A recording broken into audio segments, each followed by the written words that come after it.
Nancy Pelosi, a giant of Democrat politics in the US, has announced she will not seek re-election next year and will instead retire. Emily Grimenz joins us from Washington. Emily, good morning. Nancy Pelosi is a huge figure in the States, isn't she? Yeah, she is. She is a giant of Democrat politics, and she's one of the most recognisable faces in the US Congress. She was leader of the Democrats in the House of Representatives for 20 years, and of course, for 8 years of that, she was the Speaker of the House. That is an enormously powerful role in US politics. She was the first woman ever to hold that role, and to date the only woman to have held that role. Now, she is a prolific fundraiser, she's very influential, and she was also widely seen as being a very effective operator in Congress. When she was Speaker of the House, she was able to shepherd through some of the Democrats' key legislation under their Democrat presidents, and when there was a Republican president, she was very effective at countering parts of their agenda.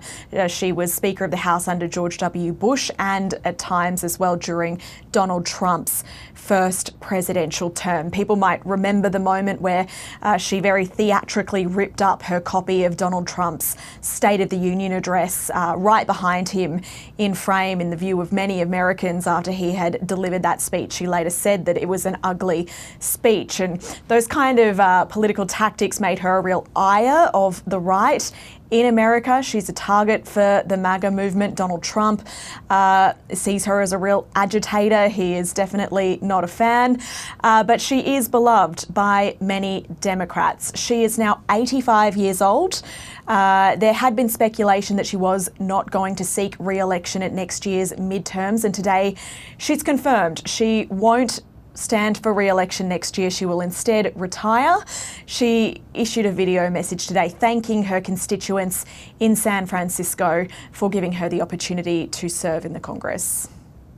We can be proud of what we have accomplished, but there's always much more work to be done. Thank you, San Francisco, for trusting me to be your voice in Congress. And Emily, this is a real interesting time for the Democrats, isn't it? A real point of soul searching for them.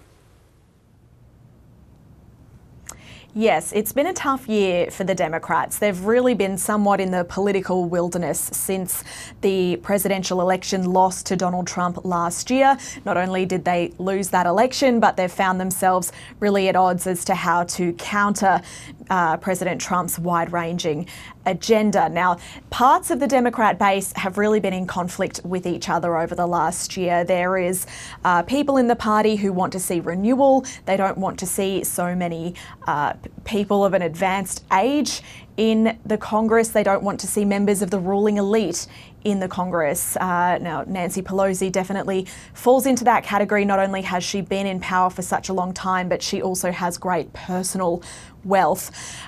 She is beloved by many Democrats, but the part of the party that's been grappling with its future has really been buoyed this week by the election of Democratic Socialist Zohran Mamdani to be the next mayor of New York.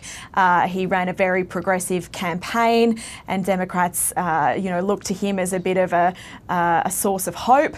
They also had good results in other elections around the country, particularly two gubernatorial races in Virginia and New Jersey.